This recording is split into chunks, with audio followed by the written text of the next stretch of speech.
নমস্কার। যুক্তি তর্ক সঙ্গে অর্কই আপনাদের স্বাগত।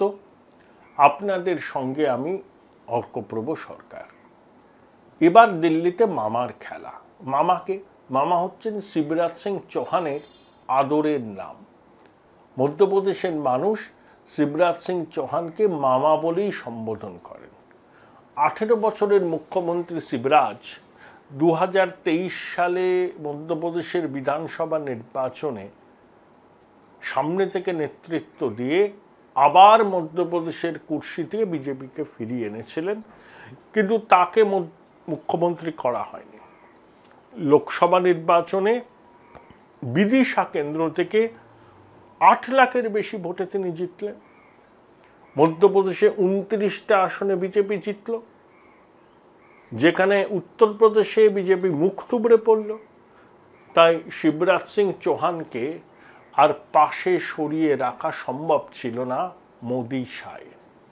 তাই তাকে গুরুত্বপূর্ণ কৃষি কল্যাণ এবং গ্রাম উন্নয়ন মন্ত্রকের দায়িত্ব দেওয়া হয়েছে, যে মন্ত্রকগুলোর সঙ্গে গ্রামীণ ভারতের সরাসরি যোগ, কৃষিজীবী, ভাগচাষী, কৃষি অর্থনীতির সঙ্গে এই মন্ত্রকগুলো সরাসরি যোগ।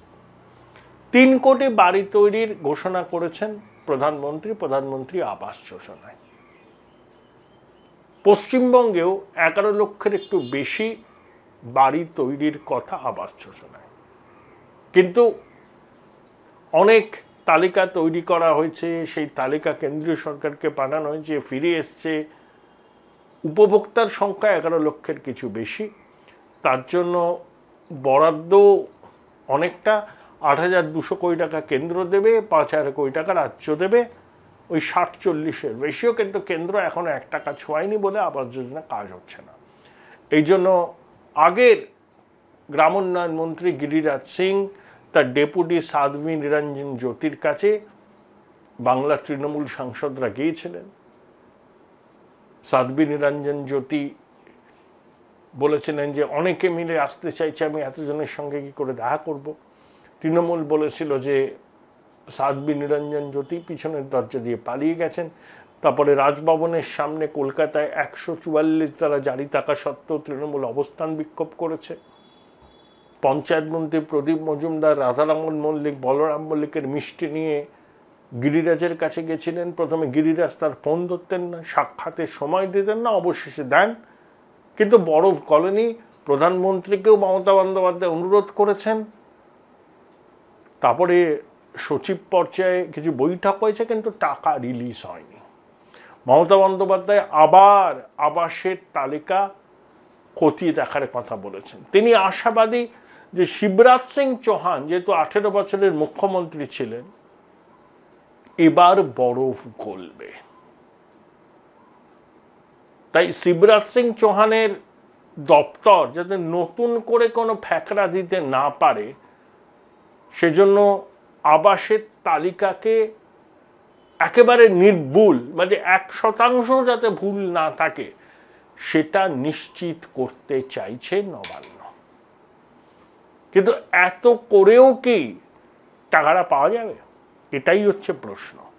অনেকে বলেন এই যে কেন্দ্র টাকা আটকে রেখেছে, গরিব মানুষের টাকা বাংলাকে ভাতে মারতে চাইছে, এই যে প্রচারটা তৃণমূল লোকসভা নির্বাচনের আগে করেছিল, তার সুফল তারা পেয়েছে। বিজেপির বক্তব্য টাকা আটকে রাখার কোনো অভিপ্রায় নেই, কিন্তু আগে যে টাকা দেয়া হয়েছে সেই টাকার একটা বড় অংশ লুটপাট হয়ে গেছে। তাই লুটপাট করা টাকা ফিরিয়ে এনে আবাস যোজনার কাজ শুরু করুক। যারা টাকা মেরে দিয়েছে, কেন্দ্রের টাকা মানে করের টাকা, তাদের বিরুদ্ধে প্রশাসন ব্যবস্থা নিক। এটা হচ্ছে বিজেপির দাবি। হ্যাঁ, শুভেন্দু অধিকারী, সুকান্ত মজুমদার দিল্লিতে দরবার করেছিলেন যাতে কেন্দ্র টাকা রিলিজ না করে। তার ফল হয়তো বিজেপির পক্ষে নির্বাচনে ভালো হয়নি। তৃণমূল এই ন্যারেটিভটা তৈরি করেছিল যে বাংলাকে ভাতে মারতে চাইছে বিজেপি 2021-এর নির্বাচনে হেরে গিয়ে। তো ফলাফল বেরিয়ে গেছে, তৃণমূল 29, বিজেপি 12। 2 বছর বাদে ভোট। এখন তো এই বিষয়ে একটা সিদ্ধান্তে আসতে হবে। কলকাতা হাইকোর্টের প্রধান বিচারপতি, ডিভিশন বেঞ্চ, অ্যাকাউন্টেন্ট জেনারেল, তারপরে আমাদের কন্ট্রোলার অ্যান্ড অডিটর জেনারেলের দপ্তর, রাজ্য সরকার ইত্যাদিকে নিয়ে একটা টিম বানিয়েছে যারা 100 দিনের কাজের দুর্নীতির অভিযোগগুলো খতিয়ে দেখবে। পশ্চিমবঙ্গ ক্ষেত মজুর সমিতি মামলা করেছিল, শুভেন্দু অধিকারীও মামলা করেছিলেন। সব মামলা একজোট করে প্রধান বিচারপতি ডিভিশন বেঞ্চে যায় এবং তিনি তার রায়টা দেন।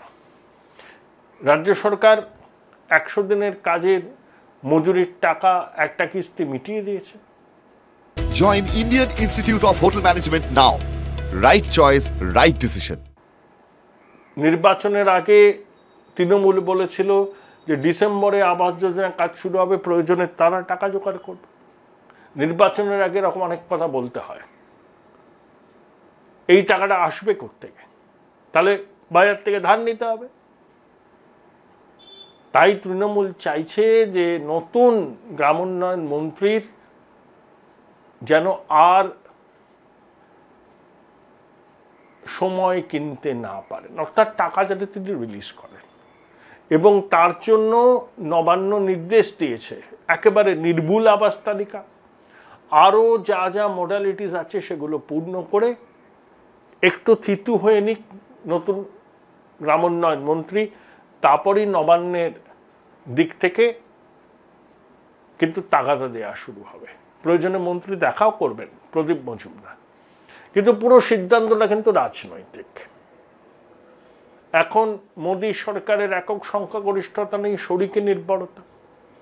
মমতা বন্দ্যোপাধ্যায় যদি কোনো কোনো বিষয়ে সমর্থনের বিনিময়ে কেন্দ্রের এই টাকাটাকে রিলিজ করতে পারেন, সেটা তার রাজনৈতিক জয়। আবার এখন এই মুহূর্তে টাকাটাকে রিলিজ করে দিলে এটাই প্রমাণিত হবে যে কোনো দুর্নীতি হয়নি। ইচ্ছা করে কেন্দ্রীয় সরকার টাকা আটকে রেখেছিল রাজ্যের বিজেপির নেতাদের সুপারিশে, তাহলে কেন্দ্র এটাও করবে না। এই চাপার উতরের মধ্যে পড়ে গরিব মানুষ যারা 100 দিনের কাজের টাকাটা পাচ্ছে না তারা ক্ষতিগ্রস্ত হবে। তাহলে সলিউশন বার করতে হবে ইতুপক্ষকে, এটা চলতে পারে না। রাজনীতির চাপানুতর নয়, এখানে বাংলায় যারা 100 দিনের কাজ করেছেন মজুরি পাননি, যাদের মাথায় ছাদ দরকার, যারা বাড়ি পাচ্ছেন না, তাদের স্বার্থের কথা ভেবে একটা সমস্যার সমাধান করতে হবে। কিভাবে করতে হবে সেটা রাজ্য সরকারকে উদ্যোগী হতে হবে। কারণ কেন্দ্রের অভিযোগ তারা টাকা দিয়েছিল, সেই টাকা 9-6 হয়েছে। হয় রাজ্য সরকারকে যারা টাকা মেরেছে তাদের কাছ থেকে টাকাটা উদ্ধার করতে হবে, তাদেরকে শাস্তি দিতে হবে। উদ্যোগী হলে রাজ্য সরকার পারে। একই সঙ্গে নির্ভুল তালিকা বানাতে হবে আবাসের, জব কার্ড হোল্ডারদের প্রকৃত সংখ্যাটা বানাতে হবে এবং সেই নির্ভুল তালিকা হাতে নিয়ে কেন্দ্রীয় গ্রামোন্নয়ন মন্ত্রকের সঙ্গে আলাপ আলোচনা করতে হবে এবং একই সঙ্গে প্রধানমন্ত্রী দপ্তরের সঙ্গেও, প্রধানমন্ত্রীর সঙ্গেও এই বিষয় নিয়ে আলোচনা চালিয়ে যেতে হবে। গ্রামোন্নয়ন মন্ত্রক কিন্তু শেষ সিদ্ধান্তটা নেবে না, তারা কিন্তু পিএমওর মুখের দিকেই চেয়ে থাকবে। পিএমও যদি সবুজ সংকেত দেয় তবেই কিন্তু টাকা রিলিজ হবে। আর পিএমও তখনই সবুজ সংকেত দেবে যখন ডকুমেন্টেশন পার্ট রাজ্য সরকারের নির্ভুল হয়, কিছু করার থাকবে না।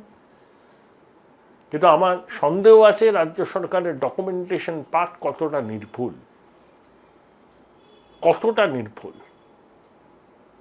কারণ এই মুহূর্তে টাকা রিলিজ করলে তৃণমূলের অভিযোগটাই মান্যতা পাবে যে ইচ্ছে করে টাকা আটকে রেখেছিল। সেটা কোনোভাবেই হবে না, কেন্দ্র সরকার সেটা করবে না।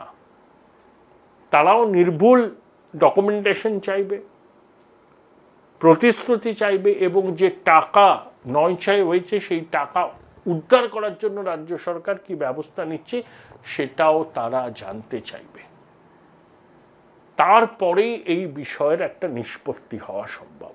তৃণমূল আশা করছে যে শিবরাজ সিং চৌহানের প্রশাসনিক অভিজ্ঞতা গিরিরাজ সিংয়ের থেকে বেশি।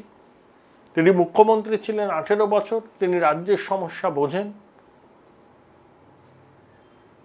তাই শিবরাজের সঙ্গে কথাবার্তা চালাতে তৃণমূল স্বচ্ছন্দ বোধ করবে বলে তৃণমূলের অনেকে মনে করছেন। এটা সবটাই কিন্তু তাদের অনুমান। শিবরাজ তার মন্ত্রকে থিতু হয়ে বসার পর এই বিষয়টা নিয়ে নিশ্চয়ই উদ্যোগী হবেন সমাধান করতে। তখনই বোঝা যাবে যে নতুন গ্রামোন্নয়ন মন্ত্রীর ভূমিকা তার পূর্বসূরির থেকে আলাদা নাকি একই রকম, সেটা এই মুহূর্তে বলা সম্ভব নয়। সেটা বুঝতে আরও কিছুদিন সময় লাগবে। কিন্তু মামার মন পাওয়ার জন্য তৃণমূল কংগ্রেস চেষ্টার কসুর করবে না।